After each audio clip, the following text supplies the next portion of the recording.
Bonjour à toutes et à tous, bienvenue dans notre 283e briefing éclairage sur l'actualité en Russie. Merci de votre fidélité, ça fait plaisir de voir que vous êtes toujours aussi nombreux, malgré le changement d'heure et toutes sortes de choses. Nous sommes lundi, donc lundi c'est l'international, et l'international est bien chargé cette fois-ci puisque notre ami Trump a encore changé de pied, a encore inventé un peu des choses différentes. Donc, il va falloir nous expliquer tout ça. Peut-être donc un peu en deux parties. Igor, tu vas nous donner un peu de façon factuelle, un peu ce qui s'est passé, ce qui s'est dit, comment ça s'organise. Et puis peut-être Arnaud, après, essaiera de nous éclairer, nous dire un peu ce qu'on peut penser de tout ça. Euh, peut-être par quelques pronostics, on ne sait jamais. Voilà, on va vous écouter avec passion, l'un comme l'autre. On va commencer par Igor, c'est à toi. Merci, Président. Bonjour à tous. Alors effectivement, je vais présenter factuellement ce qui s'est passé depuis jeudi soir jusqu'à aujourd'hui, puisque peu après que nous soyons quittés lors du briefing de jeudi, comme on dit, les choses se sont enclenchées assez rapidement, puisqu'il y a eu un entretien téléphonique entre les présidents russes et américains qui a duré plus de 2 heures et qui a été qualifié de cordial et de bon entretien par les deux parties. Je vous renvoie au tweet de Donald Trump pour avoir, si vous voulez, la tonalité. Mais qu'est-ce qu'il faut retenir de ce contact téléphonique? Eh bien, c'est l'annonce d'un rendez-vous entre les présidents russes et américains à Budapest. Aucune date n'a été précisée, mais depuis, il y a une estimation qui a surgi dans la presse. On parle du 30-31 octobre potentiellement, donc à Budapest, chez Monsieur Orban. Cette rencontre entre les deux hommes sera précédée d'un autre rendez-vous entre les chefs de la diplomatie russe et américaine, M. Rubio et donc M. Lavrov et M. Rubio, qui doivent eux se rencontrer en revanche dès cette semaine pour préparer l'entretien et la rencontre entre Donald Trump et Vladimir Poutine.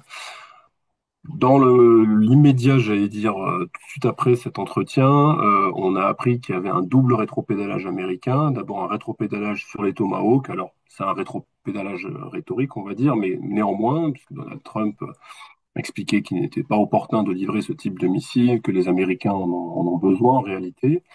Le deuxième rétropédalage, c'est sur la pression exercée sur la Russie à travers la menace de sanctions.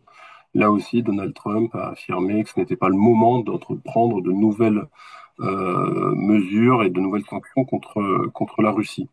Alors, le Washington Post a rapporté que lors de cet entretien, le président russe aurait remis sur la table l'hypothèse de l'échange de territoire en Ukraine, dont on avait parlé notamment à Anchorage, et dans la suite d'Anchorage, on va dire, et dont finalement on ne parlait plus tellement depuis le mois de septembre et encore une partie du mois d'octobre.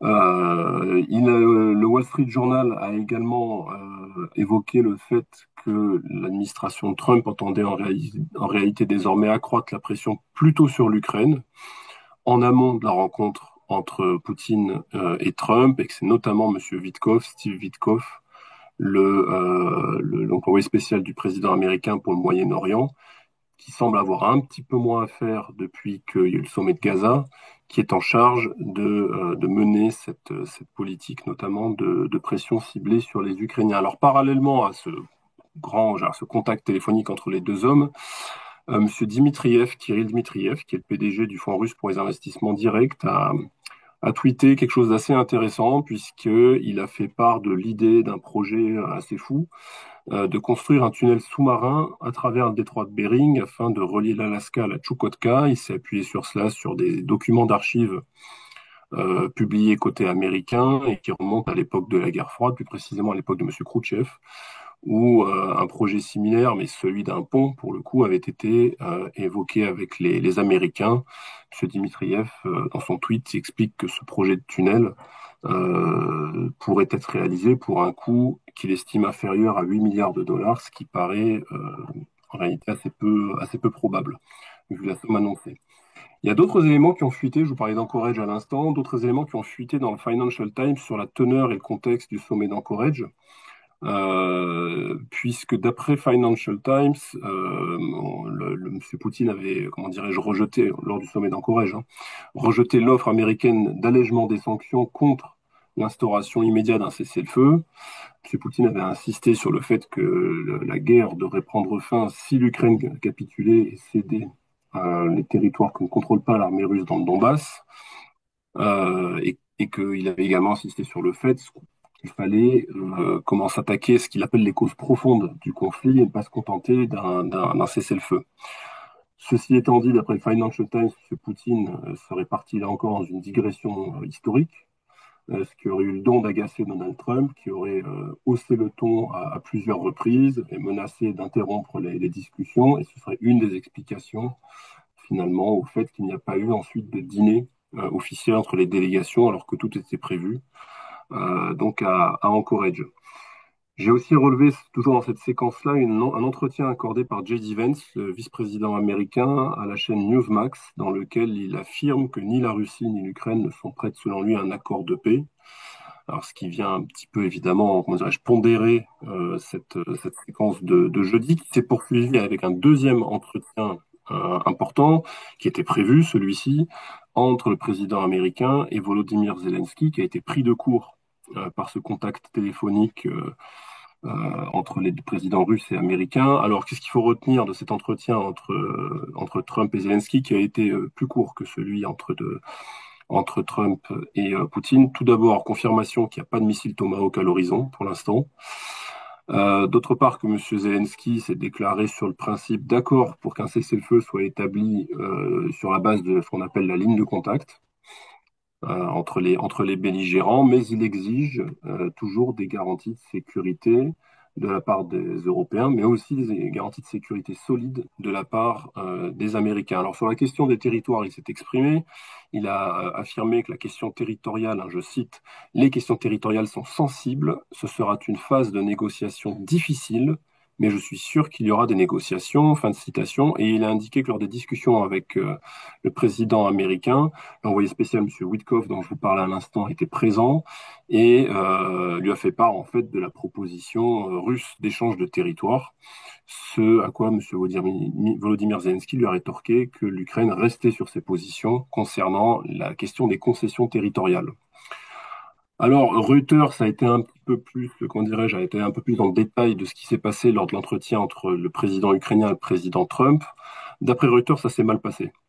D'après Reuters, Trump a discuté de la fourniture des garanties de sécurité à l'Ukraine, mais aussi à la Russie. D'autre part, la réunion a été, alors, de sources concordantes, extrêmement tendue. D'après la dépêche de Reuters, Reuters cite un des témoins proches ou moins proches de cet entretien qui affirme que c'est plutôt mal passé. Le message était le suivant. Selon le président américain, votre pays va geler et être détruit si l'Ukraine ne conclut pas un accord avec la Russie. Fin de citation. Un autre interlocuteur a nuancé le terme de détruit, hein, dit qu'il n'a pas été employé par le président Trump. Mais bon, la tonalité, on le voit, était évidemment assez rigide. Les deux sources ont confirmé que le président américain, à plusieurs reprises, avait proféré des injures et que, d'autre part, il s'était emporté contre Volodymyr Zelensky, qui l'a sermonné, notamment à cause de la carte que le président ukrainien lui a mise sous les yeux pour lui rappeler l'état des forces, ce qui se passe sur le champ de bataille. Ce qui a eu là aussi le don d'agacer Donald Trump, qui a dégagé la carte de la table et dit qu'il ne voulait plus avoir, et que de toute façon, il ne situait pas concrètement où se trouvait cette ligne de contact, et que ça n'intéressait pas tellement. Voilà. Alors après son entretien avec avec Monsieur Trump, M. Zelensky a appelé plusieurs de ses collègues européens, M. Starmer, le Finlandais, M. Stubb, M. Merz et d'autres, pour lui relater en fait la teneur des échanges. Et selon Axios, Keir Starmer, donc le Premier ministre britannique, a suggéré de préparer avec les États-Unis un accord de paix sur l'Ukraine qui serait similaire ou qui reprendrait dans les grandes lignes les principes de celui appliqué par les États-Unis à Gaza. Et donc de commencer à travailler sur ce projet de blueprint, hein, si vous voulez, de Gaza, mais qui pourrait s'appliquer à l'Ukraine. Tout ceci a été exprimé dans le cadre d'une conversation téléphonique qui a eu lieu donc après l'entretien entre Trump et Zelensky avec ses soutiens européen. Voilà, je m'arrête là et je passe la parole à Arnaud pour l'analyse de cette séquence. Merci en tout cas, oui. Oui, effectivement. Donc Arnaud, qu'est-ce qu'il faut tirer de tout ça? La vérité oblige à dire qu'on a plus d'interrogations que de réponses, hein. Alors, en guise d'introduction, je crois qu'il faut rappeler qu'il faut faire preuve de prudence, prudence par rapport aux fuites dans la presse anglo-saxonne. Elles peuvent être fiables, elles peuvent être aussi dosées, elles peuvent être aussi orientées pour alimenter un narratif, pour faire pression éventuellement sur certains des acteurs. Prudence à l'égard des fuites, donc surtout provenant de sources anonymes. Deuxième prudence à l'égard de la communication gouvernementale des uns et des autres, puisque selon certaines fuites, justement, on voit qu'il y a peut-être pu avoir un décalage en Corrège entre les déclarations de Trump sur le grand succès et sur l'ambiance réelle. Donc il faut, et c'est notre travail, il faut essayer de distinguer la communication de l'information et essayer de faire la part des choses. Et ce n'est pas évident parce que, par définition, ce que se sont dit Poutine et Trump est inaccessible. Alors, la véritable question, en tout cas celle qui me taraude, je dois le dire, c'est pourquoi, au fond, Donald Trump a-t-il accepté de rencontrer une nouvelle fois Vladimir Poutine? Qu'est-ce qui a changé depuis le mois d'août? Euh, Est-ce que la Russie a mis quelque chose de nouveau sur la table? Ou est-ce que simplement Donald Trump part pour un nouveau tour de candidature au prix Nobel, un peu plus de temps après avoir réglé, selon lui, l'affaire de Gaza, même si on a vu que les Américains, désormais, cherchaient d'autres conflits à régler, entre l'Algérie et le Maroc, par exemple.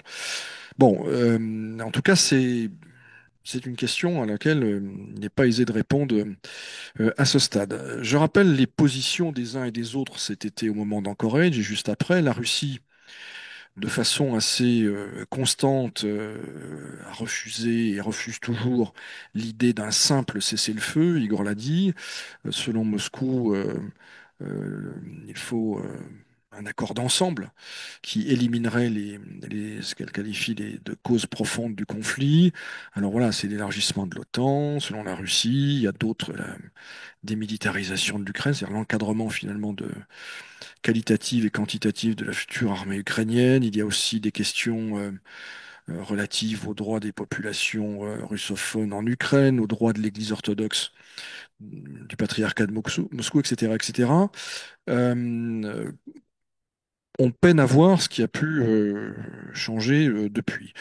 La position ukrainienne, elle est également bien connue et même si le ton semble un peu moins assuré chez Zelensky, on entend de nouveau qu'il n'est pas question, alors d'échanger les territoires, bien sûr, mais d'aller au-delà d'un cessez-le-feu immédiat et sans condition, ce qui est également la position de l'Union européenne rappelée ce matin avec éloquence par Madame Callas. Les États-Unis, et ça c'est intéressant, vous vous en souvenez, avaient changé d'avis. C'était l'un des résultats les plus surprenants des échanges d'Anchorage. Je rappelle, pendant tout le mois de juillet, Donald Trump avait tapé du poing sur la table, avait exprimé son mécontentement et sa déception à l'égard de Poutine. Et la priorité, c'était le cessez-le-feu. Et après les échanges en Alaska, eh bien, Washington avait semblé se rallier à la position russe, c'est-à-dire ne plus faire du cessez-le-feu un préalable, mais au contraire l'inscrire dans un processus politique, c'est-à-dire au fond ce que demande la Russie. L'autre question à laquelle on n'a pas de réponse en réalité, et peut-être que c'est bon signe finalement, ça veut dire que les échanges russo-américains restent dans une large mesure confidentiels, et on sait que les Russes attachent beaucoup d'importance au secret des échanges diplomatiques, qu'ils avaient été irrités par justement certaines fuites, ou même plus que des fuites, hein, des documentaires qui avaient été filmés euh, dans un bureau présidentiel. Je n'en dis pas plus. Quelles concessions les Russes euh, Anchorage ont mis sur la table. Bon, on croit comprendre que s'agissant de la centrale de Zaporizhia, la Russie est prête à accepter des observateurs de l'AIEA. Bon, échange de territoire, tout ça n'est pas clair. Alors, qu'est-ce qui a changé depuis? Quelles pièces du puzzle ont évolué depuis 2 mois?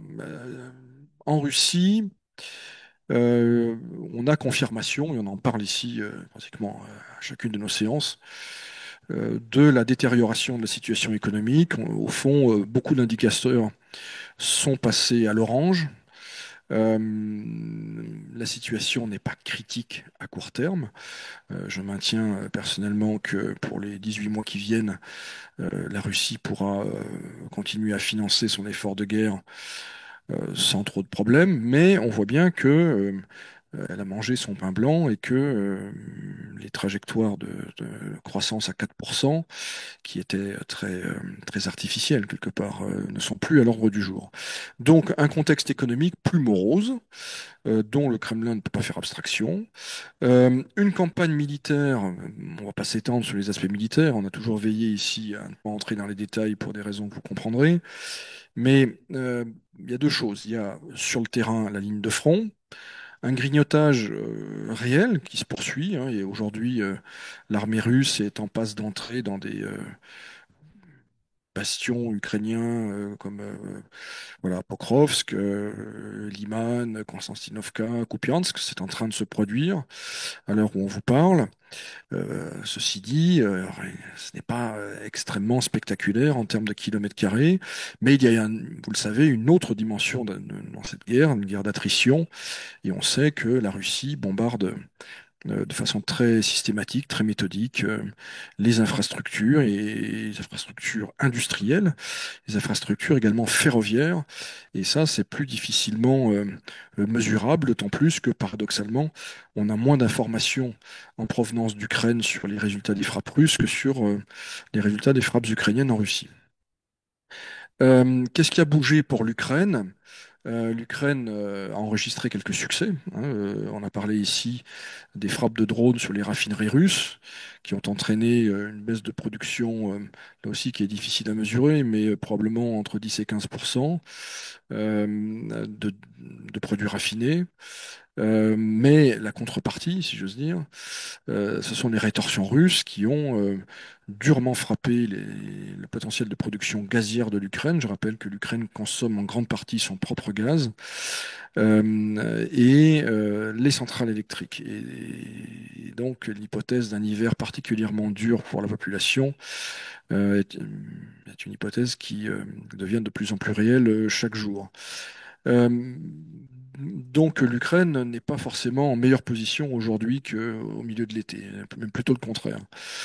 L'Union européenne, quant à elle, n'a pas bougé sur le fond, hein, mais on comprend que sa situation financière, en tout cas en ce qui concerne ses engagements vis-à-vis de l'Ukraine, elle est de plus en plus comment dire, fragile, hein. Les responsables européens, en tout cas c'est ce que disent les gazettes bruxelloises, disent désormais ouvertement que si on ne confisque pas les avoirs russes, eh bien, il n'y aura plus d'argent pour financer le projet ukrainien. Donc on en est là, semble-t-il. Le seul acteur qui finalement a sans doute amélioré ses positions, c'est Trump, ce sont les États-Unis. On a évoqué l'affaire de Gaza, alors on en pense ce qu'on en veut, hein.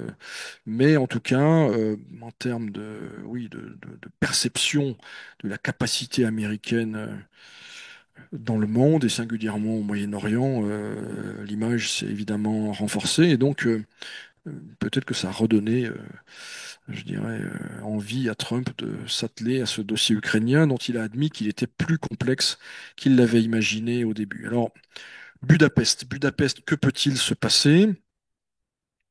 Là encore, les questions sont nombreuses. D'abord, le format. Bon, Trump et Poutine devraient y aller, donc un format bilatéral au minimum, mais quelle présence physique ou virtuelle pour Zelensky? Quelle présence pour l'Union européenne? On entend ces dernières heures que l'Union européenne aimerait bien s'inviter. Finalement, c'est sa grande préoccupation depuis le mois de mars, ne pas être absente de la table. Certains évoquent la volonté d'envoyer le président finlandais Stubb à Budapest. Rien ne dit que Monsieur Orban et surtout Messieurs Trump et Poutine souhaitent avoir un Européen à leur table, même en bout de table. Euh, euh, Deuxième question, elle peut paraître anecdotique, mais elle ne l'est pas à mon avis, c'est comment Poutine se rend à Budapest. Je dois avouer que j'étais surpris par l'accord de principe du président russe de se rendre en Hongrie. Alors on comprend bien la dimension politique qui est partagée pour le coup entre Trump et Poutine, qui tous les deux ont de la sympathie pour le leader hongrois, qui souhaitent lui rendre service à l'aube d'une campagne électorale compliquée. Je rappelle que des élections législatives sont prévues en Hongrie au mois d'avril et que pour l'instant le parti d'Orban est assez loin dans les sondages. Mais euh, ça veut dire pour Poutine traverser l'espace aérien de pays de l'OTAN. Il n'y a pas évidemment d'accès direct entre la Russie et la Hongrie. Il faudra au minimum traverser la Bulgarie. Après, c'est la Serbie, donc c'est moins problématique a priori. Mais voilà, je ne voudrais pas être à la place des autorités bulgares si c'est ce corridor aérien qui est choisi, parce que elle risque d'être soumise à des injonctions contradictoires de la part des Américains et des Européens. Mais nous verrons. En tout cas, pour Poutine, oui, c'est un choix qui n'allait pas de soi, à mon avis. Euh, L'essentiel, évidemment, c'est de quoi on discute, sur quelle base. Est-ce qu'on repart, est-ce qu'on reprend l'ouvrage là où on l'avait laissé en Courage? Est-ce que voilà, la Russie, par exemple, continue ou pas de revendiquer les parties du Donbass qu'elle ne contrôle pas? On a des informations contradictoires sur le sujet. Quid des fameuses garanties de sécurité à l'Ukraine et apparemment à la Russie? Quid de la séquence? On comprend bien que le cessez-le-feu, d'abord, il faudra le vérifier, il faudra le consolider, il faudra sans doute enclencher une dynamique politique. Et n'oublions pas qu'il n'y a aucune confiance entre les Russes et les Occidentaux, et singulièrement entre les Russes et les Européens. Euh, bon, les Ukrainiens et les Occidentaux souvent dénoncent la mauvaise volonté de la Russie lors du processus de Minsk, mais l'inverse est tout à fait vrai. Donc, construire quelque chose va prendre du temps et c'est un édifice complexe. Et là encore, va se poser la question de ce que la Russie est prête à lâcher au-delà d'éventuels échanges de territoire. Par exemple, la question de la démilitarisation est, à mon avis, la plus épineuse, hein, puisqu'il là, il y a un principe de réalité qui s'impose. On imagine mal la Russie enfin, elle peut exiger, mais obtenir un désarmement, même partiel, de l'Ukraine, alors même que l'entrée de l'Ukraine dans l'OTAN ne semble plus d'actualité. Mais même cette question de l'OTAN, hein, on se souvient que l'Ukraine dernièrement semblait refuser encore de renoncer. Et puis, même si Trump obtient et force un peu la main aux uns et aux autres, comment formaliser cette promesse avec, encore une fois, toute cette histoire des années 90, des élargissements antérieurs? Comment faire que une éventuelle promesse, même une éventuelle signature, soit perçue comme crédible par les Russes sur cette question apparemment centrale? L'autre question, hein, au-delà des Européens, c'est Zelensky. Est-ce que Zelensky vient à Budapest ou pas? Est-ce qu'il participe par visio? Parce que, évidemment, il est plus simple pour Trump, enfin, a priori, plus simple de discuter à deux, mais il sera difficile de faire la paix en Ukraine sans l'Ukraine. Alors, en guise de conclusion, je partage un sentiment, quelques impressions que j'ai recueillies depuis vendredi. Il se trouve que j'ai vu pas mal de monde ce week-end, y compris des Russes. même beaucoup de Russes qui s'intéressent à ces questions et qui étaient plutôt sceptiques avant Anchorage, sceptiques après Anchorage. Moi, ce qui m'interpelle, c'est que là, il semble croire à la possibilité que cette nouvelle rencontre entre Trump et Poutine produisent quelque chose, alors non pas un miracle immédiat, enfin quelque chose, mais ils excluent plutôt l'hypothèse selon laquelle cette rencontre accoucherait d'une souris diplomatique et que ce soit un nouveau rendez-vous pour rien. Donc à suivre, nous verrons bien. Merci beaucoup. Alors, bien sûr, un certain nombre de questions. Une qui est liée à un des derniers points de ton intervention. Est-ce que Budapest, c'est un bon choix finalement, notamment pour signer un accord, sachant que certains mémorandums signés dans cette belle ville de Budapest ont laissé des souvenirs douloureux, notamment aux Ukrainiens. Et donc, est-ce que c'est pas déjà marqué au sceau de l'infamie avant même d'avoir commencé? Alors là, on entre dans le sceau de l'infamie, sans doute pour les Ukrainiens, mais en tout cas que Trump et Poutine propose ça, oui, je l'ai dit, c'est un geste politique. Et c'est évidemment un bras d'honneur magistral aux Européens, en tout cas aux Européens de Bruxelles, puisque voilà, l'Europe centrale, désormais l'Europe de l'ancien empire des Habsbourg, euh, semble de plus en plus proche de M. Orban. Hein. M. Babiš, le prochain Premier ministre tchèque, sera sans doute plus proche d'Orban sur ces questions-là que de Bruxelles et de Mme Kallas et von der Leyen. Donc oui, ce choix, il est tout sauf anodin. Et en même temps, les Européens sont obligés de manger à leur chapeau et Zelensky, qui est très contrarié, ne peut pas dire non. Et si l'opportunité se présente, il viendra peut-être à Budapest. Mais évidemment, ça crée un contexte, ça crée une symbolique qui est extrêmement défavorable à la fois à Bruxelles et à l'Ukraine.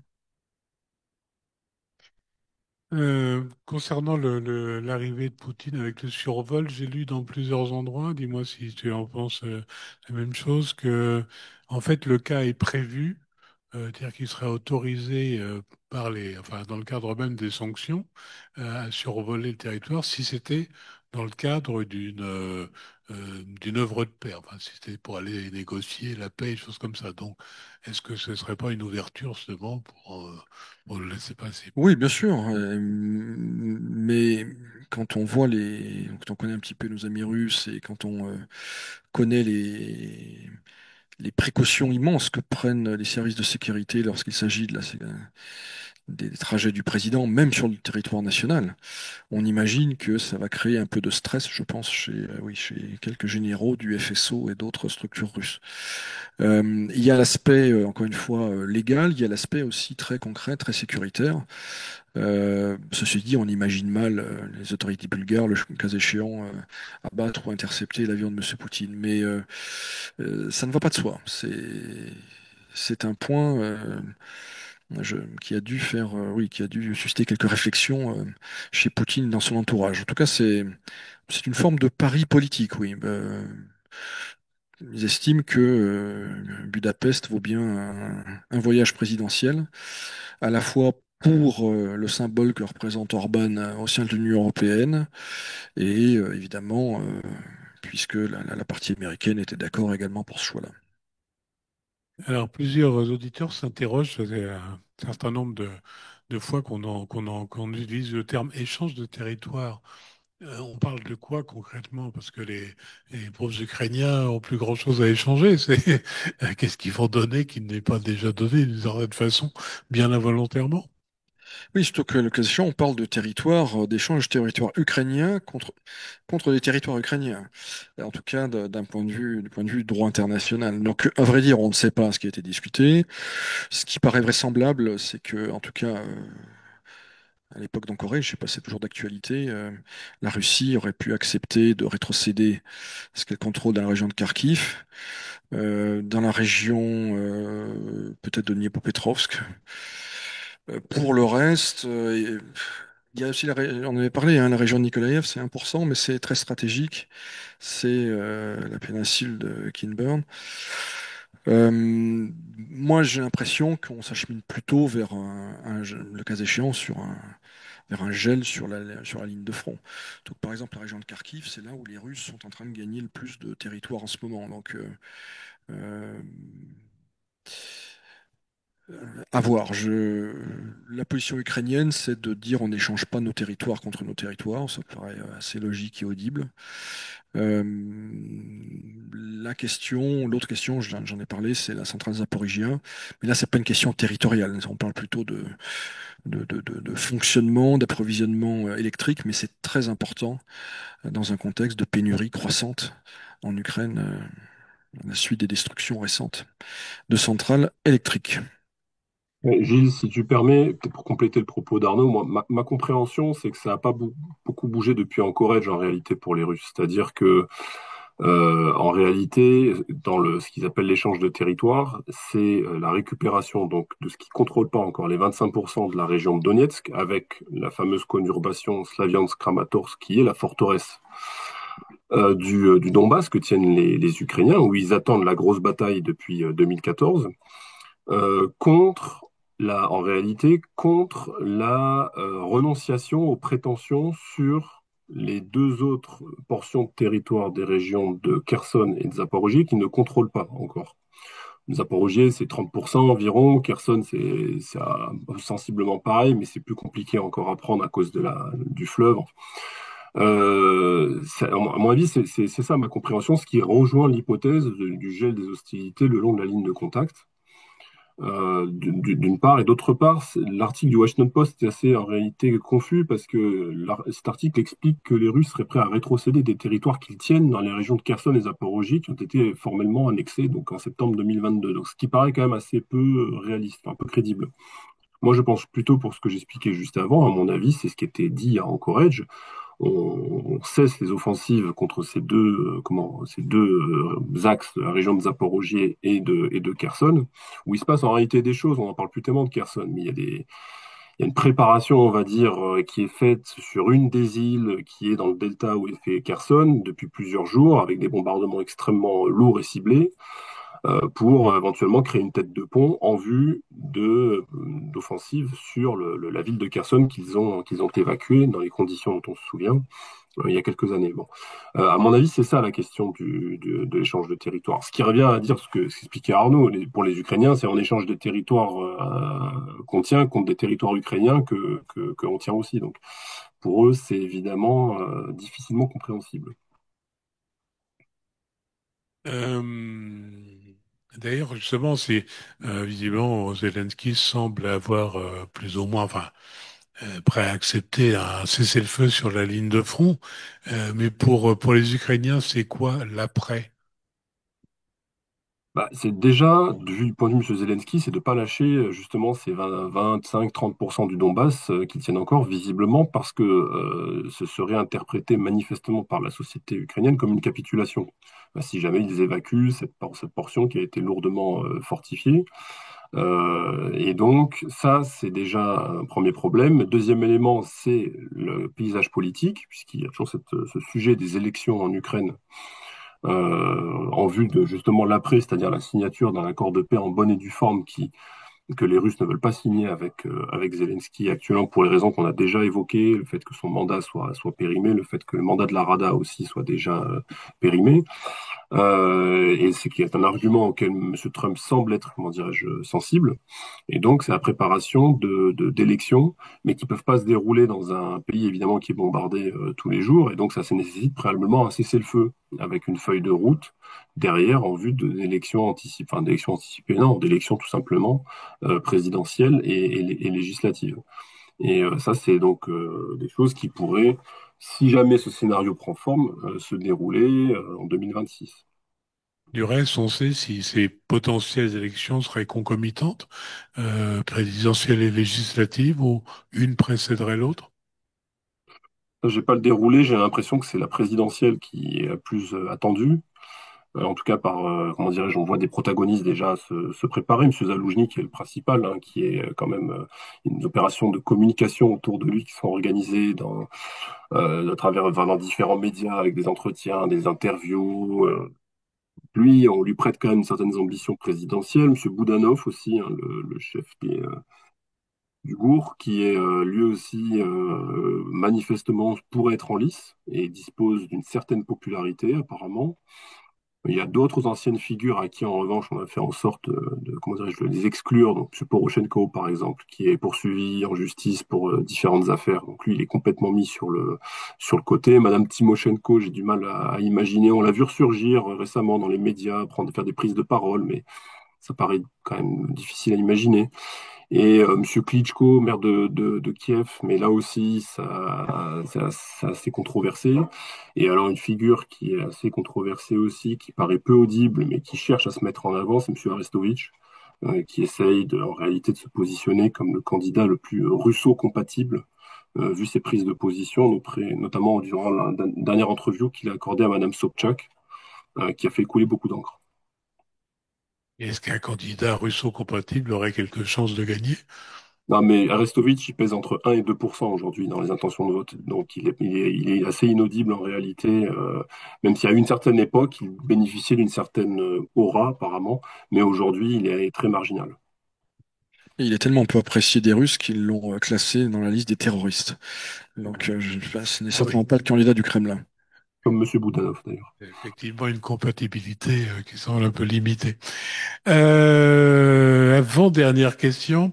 Tu parlais au tout début, Igor, des Britanniques qui souhaitaient s'inspirer de l'exemple de Gaza. Quelle est l'idée? Parce que la situation n'est pas la même. Les Gazaouites ne semblent pas être des Ukrainiens et vice-versa. Euh, je sais pas si on pourra comparer les Russes et les Israéliens. Donc, quelle est l'idée de ce parallèle? Ouais, je pense que c'est de plaire à Donald Trump, hein, pour Monsieur Starmer. Il y a ça très clairement. Ceci dit, l'hypothèse d'essayer de dupliquer, alors avec toutes les imperfections que tu as évoquées, hein, ce blueprint, entre guillemets, a été rapidement évoqué. En tout cas, moi, je l'ai vu dans certains articles russes d'analyse, dès lors qu'on voyait que le sommet de Gaza allait pas forcément faire pchit et qu'en réalité, ça allait fonctionner. Alors, sans préjuger en réalité de la durabilité, hein, et de la soutenabilité de ce modèle-là, et de se dire, bah, est-ce que si on cherchait à le décliner à l'Ukraine, qu'est-ce que ça pourrait donner? Il faudrait une structure internationale qui se chargerait de l'administration alors, de territoire, mais là on parle de quel territoire? De zone grise, de la gestion, plutôt la gestion de la ligne de contact en réalité, avec une zone démilitarisée de part et d'autre, peut-être 25 km ou 30 km de part et d'autre où vous ne trouvez plus d'armes lourdes. Ça rappelle ce qu'on était censé trouver dans le Donbass après 2014 et qui en réalité n'est jamais vraiment advenu. À l'époque, c'était l'OSCE qui se chargeait de surveiller toute cette mise en application des accords de Minsk. Et bon, aujourd'hui, on sait, enfin, les Russes en veulent beaucoup à l'OSCE en réalité, qu'ils accusent à tort ou à raison d'avoir plutôt couvert les Ukrainiens et d'avoir été partial. La question après, c'est celle du financement aussi par des donateurs étrangers, donc comme à Gaza, le Golfe va mettre de l'argent notamment. Il y a la question des avoirs russes gelés, qui sera certainement une des clés, mais pas la seule, de cette question de la reconstruction du financement de la reconstruction. Donc, en fait, à ce stade, c'est plutôt comment dirais-je, une accroche, voire on pourrait dire un slogan qu'une réalité, puisque c'est effectivement difficile à dupliquer sur le terrain en l'état actuel des choses. Pour la structure internationale, je reviens une seconde dessus, du côté des Russes, on peut imaginer qu'ils vont essayer de promouvoir peut-être certaines structures de sécurité eurasiatiques, comme par exemple l'OSC, enfin l'Organisation de coopération de Shanghai, excusez-moi, l'OCS, puisqu'ils ne veulent plus entendre parler de l'OSCE notamment. Mais est-ce que ce sera accepté par la partie en face? On n'en sait rien. Alors, il semblerait que pendant les entretiens entre Trump et Zelensky, Trump ait évoqué le fameux tunnel potentiel entre l'Alaska et la Russie. Quel est ce projet? Il doit exister depuis quelques dizaines d'années. Est-ce que ça a le moindre sérieux? Est-ce que quelqu'un croit à ce projet? Sachant qu'il n'y a déjà pas de route pour aller jusqu'à là-bas, donc. Ben voilà, alors en fait, ça fait partie de ces projets qui ont une logique. On est encore dans la logique des corridors, si on veut, dans l'état d'esprit. C'est encore la logique des corridors. On sait que Trump est sensible à la logique des corridors. Il l'a montré dans le Caucase du Sud, donc ça vient un petit peu comment dirais-je, titiller cet aspect-là de l'ego de Trump, ce qui n'est pas, enfin, ce qu'il faut intégrer. À ce stade, c'est un projet purement politique parce que ça relie deux zones qui sont quand même relativement désertiques, mal desservies, mal équipées. Pour qu'il y ait un début de viabilité commerciale, on va dire du côté russe, côté Alaska, je ne me prononcerai pas, mais il y a déjà d'autres projets d'infrastructure importants qui seraient à faire. Le pont sur la Lena, il est question de faire aussi, de relier l'île de Sakhaline avec la Russie continentale, ça c'est toujours pas fait, à travers un pont par exemple. Il y a la question des autoroutes entre Magadan, Anadyr, etc., pour qu'il y ait un interland avec des infrastructures tout simplement de routières et ferroviaires qui suivent. Donc, il y aurait en réalité beaucoup de choses à faire déjà côté russe pour qu'il y ait comment dirais-je, un sens commercial à ce projet. Pour l'instant, ce serait un projet purement politique. Et le coût qui est annoncé de 8 milliards, me paraît pas, enfin, vraiment fantasmagorique parce que le détroit de Bering, porte à porte, c'est 85 kilomètres environ. Alors là, il y a les deux petites îles au milieu, mais comme c'est un tunnel, bah, à l'époque de Khrouchtchev et de Nixon, c'était un pont. Donc les îles de Petit Diomède et Grand Diomède, ça pouvait avoir un sens à la limite. Là, c'est un tunnel. Pour vous donner une échelle, un droit de comparaison, un élément de comparaison, là, il y a un projet de tunnel entre le Danemark et l'Allemagne de seulement, entre guillemets, 18 kilomètres en mer côté Baltique, là où il y a toutes les petites îles, plus ou moins petites îles de Danemark pour relier vers l'Allemagne, c'est 18 kilomètres pour 7 milliards d'euros. Donc 85 kilomètres, 8 milliards d'euros, enfin de dollars, je vois pas très bien. Ou alors c'est 8 milliards côté russe, plus 8 milliards côté américain, ça fait 16, mais ça fait quand même un peu court. Oui, puis on connaît bien ces projets, ils sont rarement Ouais. au, au même prix. Très bien. Ah oui. Mais ça fait écho, me semble-t-il, au projet des années 1850-60 de lignes télégraphiques dont la construction avait commencé hein, entre les États-Unis et la Russie. Ça passait justement voilà, dans cette zone, l'Alaska, à Tchoukotka, Magadan, et puis ce projet du jour au lendemain avait disparu. Pourquoi? Parce que eh bien, avait été ouverte la ligne entre Londres et les États-Unis, la ligne sous-marine. Mais à l'époque, ça avait beaucoup mobilisé, beaucoup d'argent, ça avait commencé. Il y a même des livres sur le sujet.